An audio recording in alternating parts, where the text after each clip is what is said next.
The other thing was plastic that I put in there. It's actually the prop spacer, because this used to have a lovely nice spinner on it until I crashed it the first time on its maiden. This is the back of the spinner, and I had to keep it because it acted as a spacer when I had a cowl, and also because of the adapter. As you can see here, the adapter's only got thread in a little portion of it, so it needs that spacer to go over there like that. Then the prop goes on, then your prop nut. It's just plastic, but it's cleaned up nicely. But that's the gunk that was in that motor. All that came from inside that motor. Yuck! So while I've got this dirty water, what I'm going to do is just clean up the front of this aircraft.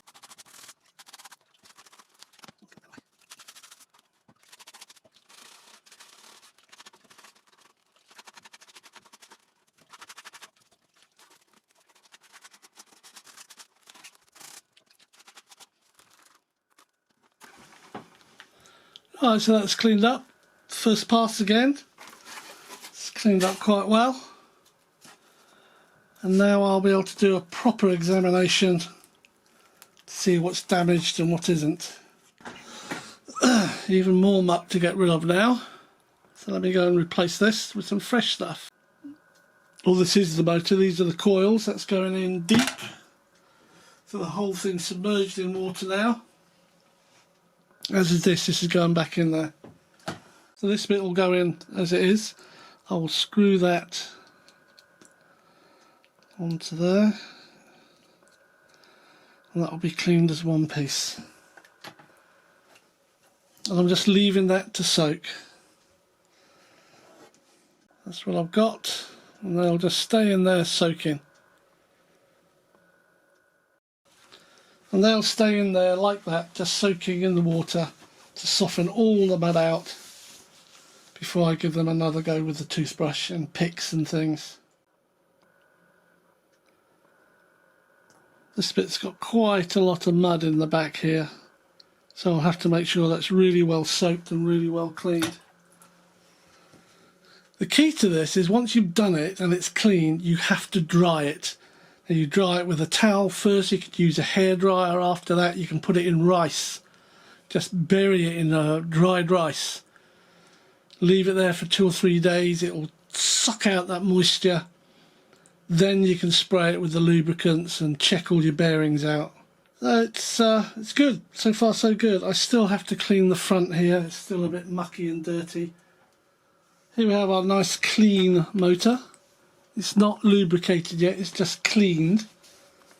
Warm, hot water, toothbrush, cotton buds, toothpicks. And this is now free from mud, as is this piece. In fact, all the pieces are now mud free. They clean up really well. No lubrication on this yet, it's basically just a complete clean.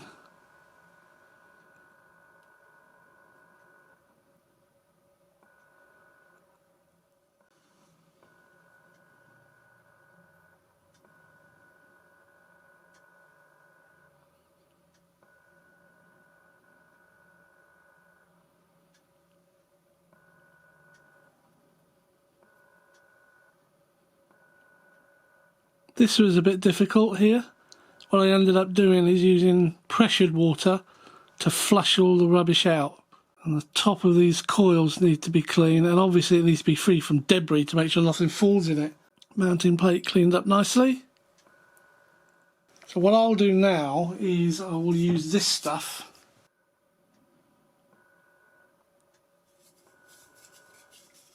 In electrical applications, it quickly and safely removes water from electrical equipment without affecting plastic, rubber or paint, and leaves a long-lasting waterproof coating which prevents further moisture attack. It protects metal against corrosion, dissolvents, rust, prevents fingerprinting, that's where you touch something and you get your fingerprint on it, and it's a penetrating oil and light lubricant. It does not conduct electricity. It inhibits corrosion, prevents rust, it lubricates and penetrates. So we're now going to coat these parts with this.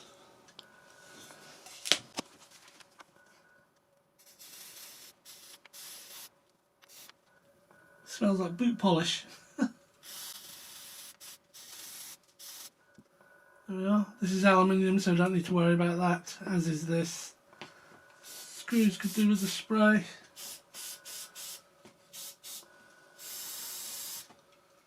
I'm just going to leave that like that for now.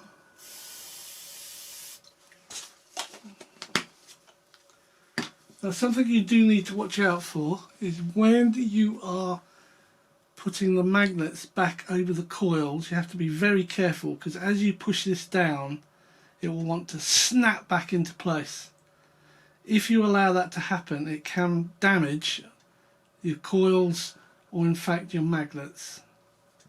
So you need to hold them both and gradually join them together, even though they're trying to pull each other together, just to make sure there's no snap involved.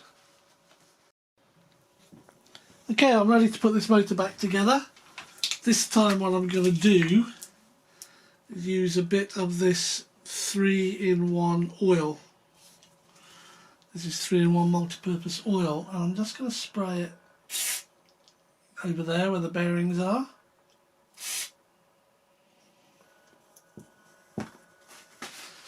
Clean up the excess. Right, so we want to put this back together now. If you recall, I said it's quite important they don't snap together. So we need to hold them firmly and try to make it so they don't snap.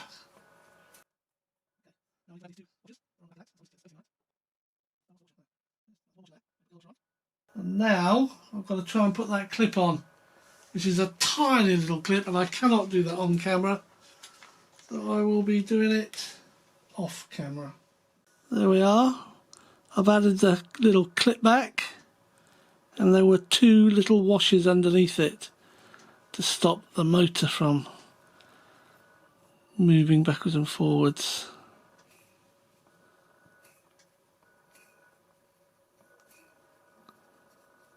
So I think that's pretty much it. Nice and clean, ready to go. So the bearings have been oiled with that from both sides.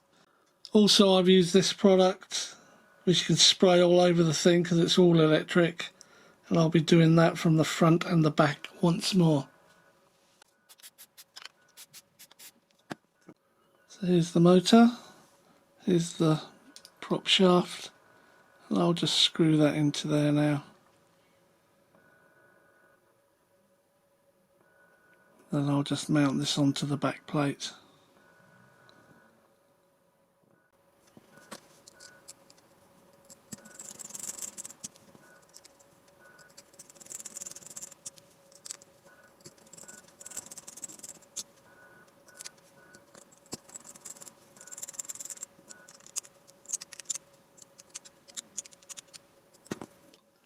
And then we put the back plate.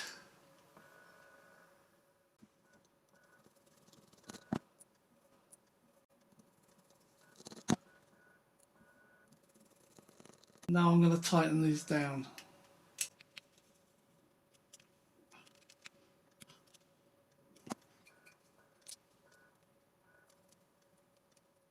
There we have the finished job.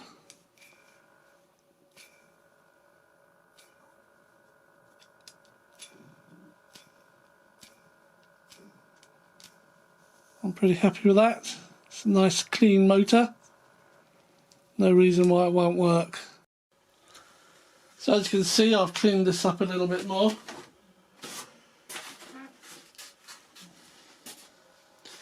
It looks okay. I might be just putting some extra glue on it when I repair. but it looks okay. The steering works, so I'm happy that I did really strengthen that up. The biggest problem I've got is with the main wing. Now at first glance it looks fine. This is loose off the board, and these are the pins that connect these surfaces to the receiver. But worse than that, this whole section here is split, but it's easily repairable. So I can glue that in place. So I'm happy with that. The other thing I decided to do was to strip this covering for the wiring off on the wing. And look what I found here. These are disconnected. Now that was after my first crash. It must have happened after my first crash, because that nav light stopped working. See how easy these come off? That one's come out of this. So I will take the opportunity to reconnect all of these and put a tiny bit of tape around them to hold them in place. But that's good news, because that means this LED doesn't need replacing. So I've decided to bypass this board because I've been told it can cause several problems. So I've worked out which is which servo, and I'll unsolder it from the board, solder an extension in and plug it straight into the receiver.